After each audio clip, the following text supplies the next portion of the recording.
Hello guys. First of all, how do you do? How do you feel? Do you feel sick or happy? Are you stressed? And do you feel anxiety? Are you so excited? We all know about these pandemic times. It makes a big consequence on all of us. Don't worry, I'm here for you. My name is Ervin Media. I'm a designer and entrepreneur.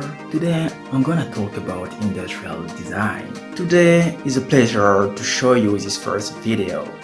If you are looking for good contents, if you are looking for tutorials and you want to master these skills, 3D modeling skills, sketching skills, drawing skills, if you are wondering yourself how to improve your soft skill and hard skills, how much time you need to become an industrial designer, maybe you want to learn more about industrial design process, maybe you want to improve your confidence, you want to become more consistent, and you don't know in which way to start.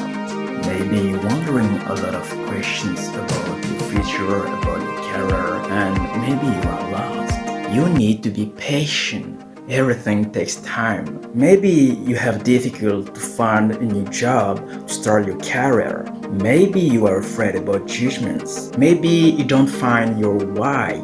You don't find what you have to do to become better.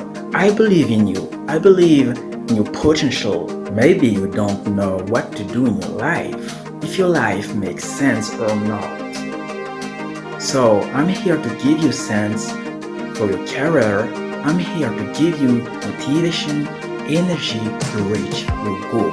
You have to be faced with the adversity. Maybe you want to improve your employability skills. If you are invest step by step, day by day, you can reach your goal. You just have to be patient. You are in the good place. Don't forget to subscribe to my YouTube channel. If you have any questions about design skills and investment, you can comment below. Take care of you guys and see you next time.